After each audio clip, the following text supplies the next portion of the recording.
The Jungle Book by Rudyard Kipling. Chapter 1, Part 2. Now you must be content to skip 10 or 11 whole years, and only guess at all the wonderful life that Mowgli led among the wolves, because if it were written out it would fill ever so many books.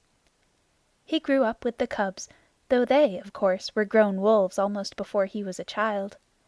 And Father Wolf taught him his business and the meaning of things in the jungle, till every rustle in the grass, every breath of the warm night air, every note of the owls above his head, every scratch of a bat's claws as it roosted for a while in a tree, and every splash of every little fish jumping in a pool meant just as much to him as the work of his office means to a business man.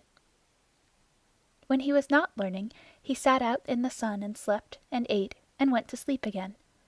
When he felt dirty or hot he swam in the forest pools, and when he wanted honey (Baloo told him that honey and nuts were just as pleasant to eat as raw meat) he climbed up for it, and that Bagheera showed him how to do. Bagheera would lie out on a branch and call, "Come along, little brother," and at first Mowgli would cling like the sloth, but afterward he would fling himself up through the branches almost as boldly as the gray ape. He took his place at the Council Rock, too, when the Pack met, and there he discovered that if he stared hard at any wolf, the wolf would be forced to drop his eyes, and so he used to stare for fun. At other times he would pick the long thorns out of the pads of his friends, for wolves suffer terribly from thorns and burrs in their coats. He would go down the hillside into the cultivated lands by night, and look very curiously at the villagers in their huts. But he had a mistrust of men, because Bagheera showed him a square box with a drop gate so cunningly hidden in the jungle that he nearly walked into it, and told him that it was a trap. He loved better than anything else to go with Bagheera into the dark, warm heart of the forest, to sleep all through the drowsy day, and at night see how Bagheera did his killing. Bagheera killed right and left as he felt hungry, and so did Mowgli, with one exception. As soon as he was old enough to understand things, Bagheera told him that he must never touch cattle, because he had been bought into the Pack at the price of a bull's life. "All the jungle is thine," said Bagheera, "and thou canst kill everything that thou art strong enough to kill. But for the sake of the bull that bought thee, thou must never kill or eat any cattle, young or old. That is the law of the jungle." Mowgli obeyed faithfully. And he grew and grew strong, as a boy must grow who does not know that he is learning any lessons, and who has nothing in the world to think of except things to eat. Mother Wolf told him once or twice that Shere Khan was not a creature to be trusted, and that some day he must kill Shere Khan. But though a young wolf would have remembered that advice every hour, Mowgli forgot it because he was only a boy, though he would have called himself a wolf if he had been able to speak in any human tongue. Shere Khan was always crossing his path in the jungle, for as Akela grew older and feebler, the lame tiger had come to be great friends with the young wolves of the Pack, who followed him for scraps, a thing Akela would never have allowed if he had dared to push his authority to the proper bounds. Then Shere Khan would flatter them, and wonder that such fine young hunters were content to be led by a dying wolf and a man's cub. "They tell me," Shere Khan would say, "that at council ye dare not look him between the eyes." And the young wolves would growl and bristle. Bagheera, who had eyes and ears everywhere, knew something of this, and once or twice he told Mowgli in so many words that Shere Khan would kill him some day. Mowgli would laugh and answer, "I have the Pack, and I have thee. And Baloo, though he is so lazy, might strike a blow or two for my sake. Why should I be afraid?" It was one very warm day that a new notion came to Bagheera, born of something that he had heard. Perhaps Sahi the Porcupine had told him, but he said to Mowgli when they were deep in the jungle, as the boy lay with his head on Bagheera's beautiful black skin, "Little brother, how often have I told thee that Shere Khan is thy enemy?" "As many times as there are nuts on that palm," said Mowgli, who naturally could not count. "What of it? I am sleepy, Bagheera, and Shere Khan is all long tail and loud talk, like More the Peacock. But this is no time for sleeping. Baloo knows it. I know it. The Pack know it. and even the foolish, foolish deer know it. Tabaqui has told thee too." "Ho, ho!" said Mowgli. "Tabaqui came to me not long ago with some rude talk that I was a naked man's cub and not fit to dig pig nuts. But I caught Tabaqui by the tail and swung him twice against a palm tree to teach him better manners."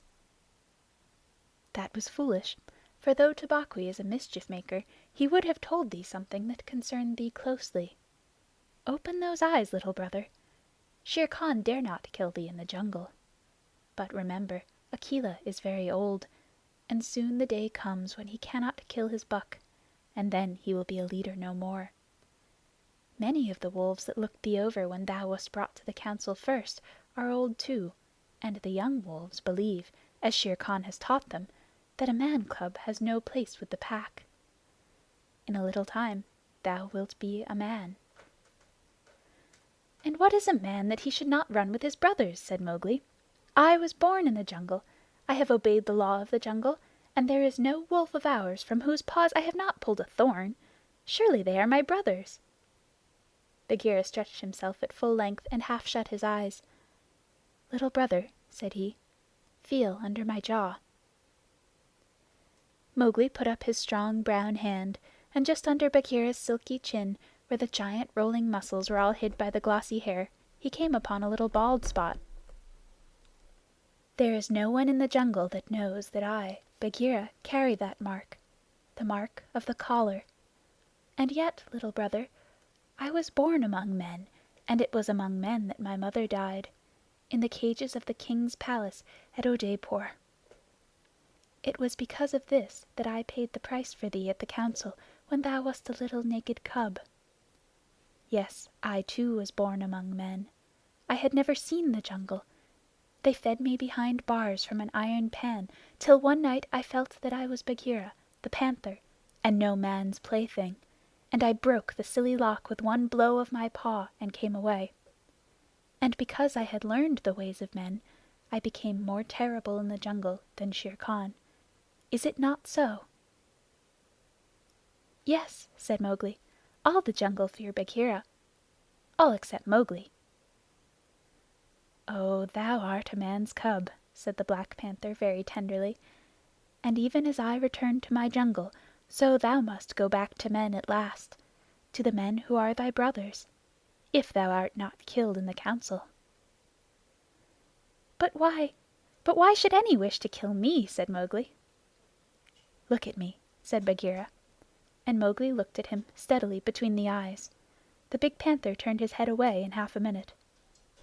"That is why," he said, shifting his paw on the leaves.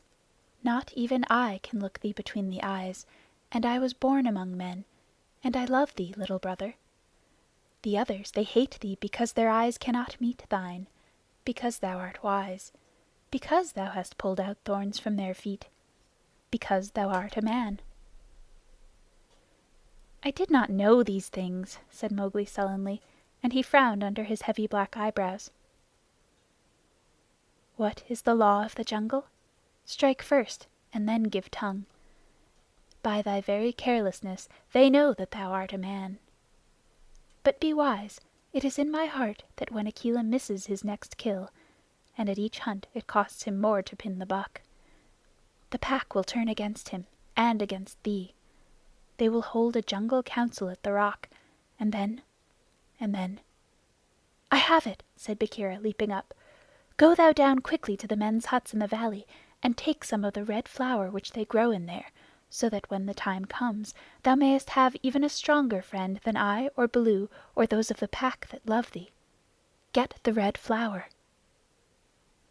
By red flower Bagheera meant fire, only no creature in the jungle will call fire by its proper name. Every beast lives in deadly fear of it, and invents 100 ways of describing it. "The red flower," said Mowgli, "that grows outside their huts in the twilight? I will get some." "There speaks the man's cub," said Bagheera proudly. "Remember that it grows in little pots. Get one swiftly, and keep it by thee for time of need." "Good," said Mowgli. "I go. But art thou sure, O my Bagheera?" He slipped his arm around the splendid neck and looked deep into the big eyes. Art thou sure that all this is Shere Khan's doing?" "By the broken lock that freed me, I am sure, little brother."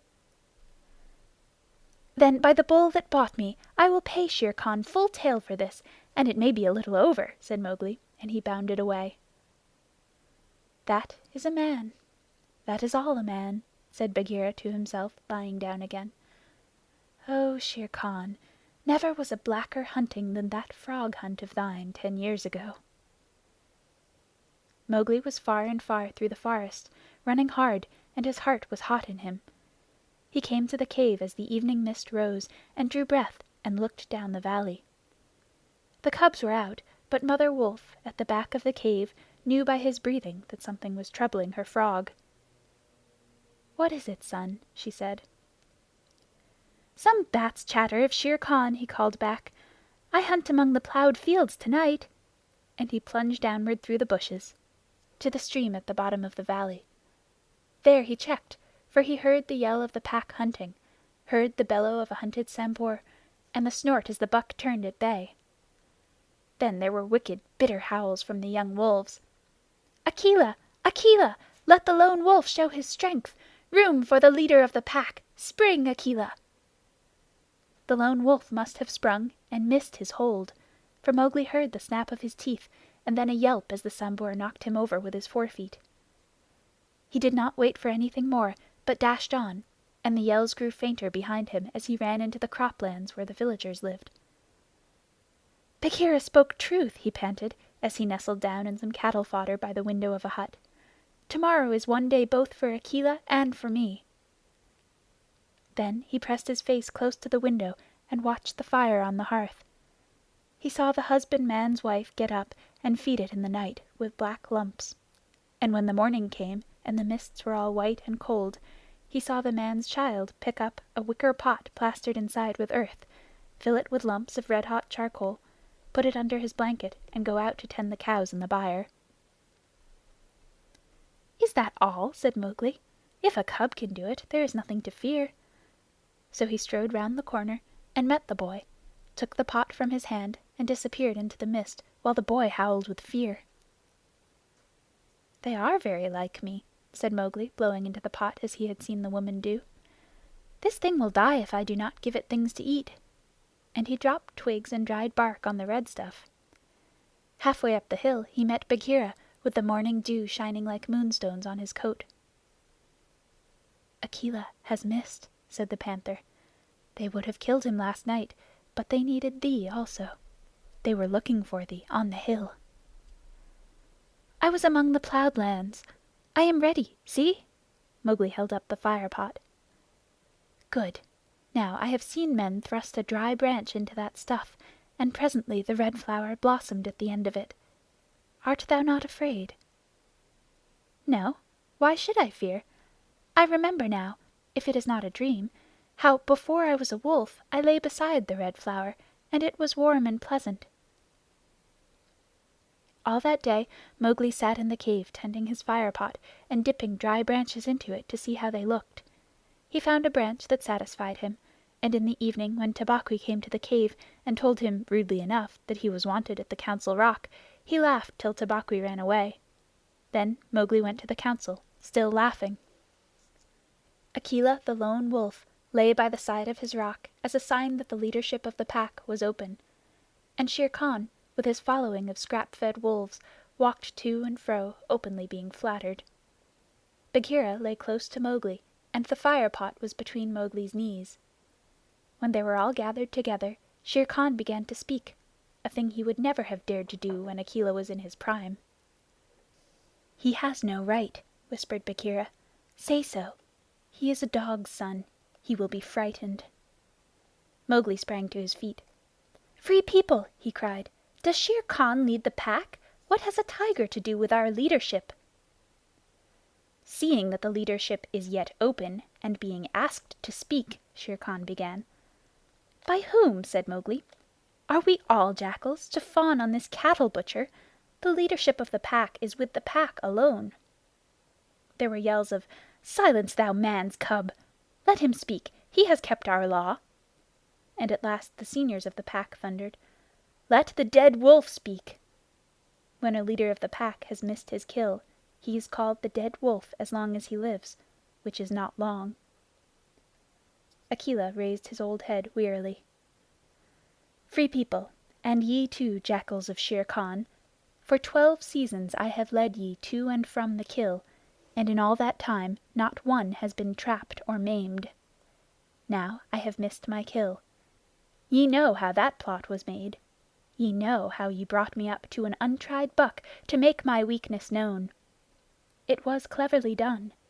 Your right is to kill me here on the Council Rock, now. Therefore, I ask, who comes to make an end of the lone wolf? For it is my right, by the law of the jungle, that ye come one by one." There was a long hush, for no single wolf cared to fight Akela to the death. Then Shere Khan roared, "Bah! What have we to do with this toothless fool? He is doomed to die. It is the man's cub who has lived too long. Free People, he was my meat from the first. Give him to me. I am weary of this man-wolf folly. He has troubled the jungle for 10 seasons. Give me the man-cub, or I will hunt here always and not give you one bone. He is a man's child, and from the marrow of my bones I hate him." Then more than half the pack yelled, "A man! A man! What has a man to do with us? Let him go to his own place." "And turn all the people of the villages against us?" clamored Shere Khan. "No, give him to me. He is a man, and none of us can look him between the eyes." Akela lifted his head again and said, "He has eaten our food. He has slept with us. He has driven game for us. He has broken no word of the law of the jungle. Also, I paid for him with a bull when he was accepted. The worth of a bull is little, but Bagheera's honor is something that he will, perhaps, fight for," said Bagheera in his gentlest voice. "A bull paid 10 years ago?" the pack snarled. "What do we care for bones 10 years old?" "Or for a pledge," said Bagheera, his white teeth bared under his lip. "Well are ye called the Free People." "No man's cub can run with the people of the jungle," howled Shere Khan. "Give him to me." "He is our brother in all but blood," Akela went on, "and ye would kill him here. In truth, I have lived too long. Some of ye are eaters of cattle, and of others I have heard that, under Shere Khan's teaching, ye go by dark night and snatch children from the villager's doorstep. Therefore I know ye to be cowards, and it is to cowards I speak. It is certain that I must die, and my life is of no worth, or I would offer that in the man-cub's place. But for the sake of the honor of the pack, a little matter that by being without a leader ye have forgotten, I promise that if ye let the man-cub go to his own place, I will not, when my time comes to die, bear one tooth against ye. I will die without fighting. That will at least save the pack 3 lives. More I cannot do, but if ye will, I can save ye the shame that comes of killing a brother against whom there is no fault, a brother spoken for and bought into the pack according to the law of the jungle." "He's a man, a man, a man!" snarled the pack, and most of the wolves began to gather round Shere Khan, whose tail was beginning to switch. "Now the business is in thy hands," said Bagheera to Mowgli. "We can do no more except fight." Mowgli stood upright, the fire pot in his hands. Then he stretched out his arms and yawned in the face of the Council. But he was furious with rage and sorrow, for, wolf-like, the wolves had never told him how they hated him. "Listen, you!" he cried. "There is no need for this dog's jabber. Ye have told me so often tonight that I am a man, and indeed I would have been a wolf with you to my life's end, that I feel your words are true. So I do not call ye my brothers any more, but sag, dogs, as a man should. What ye will do and what ye will not do is not yours to say. The matter is with me, and that we may see the matter more plainly, I, the man, have brought here a little of the red flower which ye dogs fear." He flung the fire pot on the ground, and some of the red coals lit a tuft of dried moss that flared up as all the Council drew back in terror before the leaping flames. Mowgli thrust his dead branch into the fire till the twigs lit and crackled, and whirled it above his head among the cowering wolves. "Thou art the master," said Bagheera in an undertone. "Save Akela from the death. He was ever thy friend." Akela, the grim old wolf who had never asked for mercy in his life, gave one piteous look at Mowgli as the boy stood all naked, his long black hair tossing over his shoulders in the light of the blazing branch that made the shadows jump and quiver. "Good," said Mowgli, staring round slowly. "I see that ye are dogs. I go from you to my own people, if they be my own people. The jungle is shut to me, and I must forget your talk and your companionship. But I will be more merciful than ye are. Because I was all but your brother in blood, I promise that when I am a man among men I will not betray ye to men as ye have betrayed me." He kicked the fire with his foot, and the sparks flew up. "There shall be no war between any of us in the Pack. But here is a debt to pay before I go." He strode forward to where Shere Khan sat blinking stupidly at the flames, and caught him by the tuft on his chin. Bagheera followed in case of accidents. "Up, dog!" Mowgli cried. "Up when a man speaks, or I will set that coat ablaze." Shere Khan's ears lay flat back on his head, and he shut his eyes, for the blazing branch was very near. "This cattle killer said he would kill me in the council because he had not killed me when I was a cub. Thus and thus, then, do we beat dogs when we are men. Stir a whisker, Lungri, and I ram the Red Flower down thy gullet." He beat Shere Khan over the head with the branch, and the tiger whimpered and whined in an agony of fear. "Pah! Singed jungle cat! Go now! But remember when next I come to the Council Rock, as a man should come, it will be with Shere Khan's hide on my head. For the rest, Akela goes free to live as he pleases. Ye will not kill him, because that is not my will. Nor do I think that ye will sit here any longer, lolling out your tongues as though ye were somebodies instead of dogs whom I drive out, thus. Go!" The fire was burning furiously at the end of the branch, and Mowgli struck right and left round the circle, and the wolves ran howling with the sparks burning their fur. At last there were only Akela, Bagheera, and perhaps 10 wolves that had taken Mowgli's part. Then something began to hurt Mowgli inside him, as he had never been hurt in his life before, and he caught his breath and sobbed, and the tears ran down his face. "What is it? What is it?" he said. "I do not wish to leave the jungle, and I do not know what this is. Am I dying, Bagheera?" "No, little brother. That is only tears, such as men use," said Bagheera. "Now I know thou art a man, and a man's cub no longer. The jungle is shut indeed to thee henceforward. Let them fall, Mowgli. They are only tears."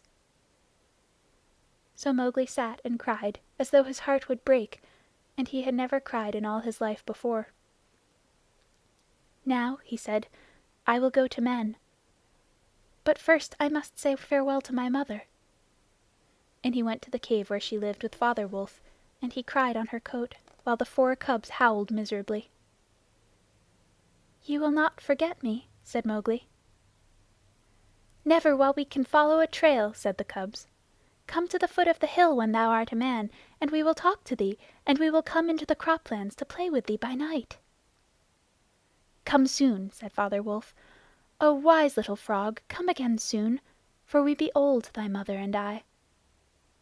"Come soon," said Mother Wolf, "little naked son of mine. For listen, child of man, I loved thee more than ever I loved my cubs." "I will surely come," said Mowgli, "and when I come it will be to lay out Shere Khan's hide upon the Council Rock. Do not forget me. Tell them in the jungle never to forget me." The dawn was beginning to break when Mowgli went down the hillside alone to meet those mysterious things that are called men. Hunting Song of the Seeonee Pack. As the dawn was breaking, the Sambhur belled once, twice, and again. And a doe leaped up, and a doe leaped up from the pond in the wood where the wild deer sup. This I, scouting alone, beheld once, twice, and again. As the dawn was breaking, the Sambhur belled once, twice, and again. And a wolf stole back, and a wolf stole back, to carry the word to the waiting pack. And we sought and we found, and we bayed on his track, once, twice, and again. As the dawn was breaking, the wolf pack yelled, once, twice, and again. Feet in the jungle that leave no mark, eyes that can see in the dark, the dark! Tongue, give tongue to it! Hark! Oh, hark! Once, twice, and again. End of Chapter 1, Section 2.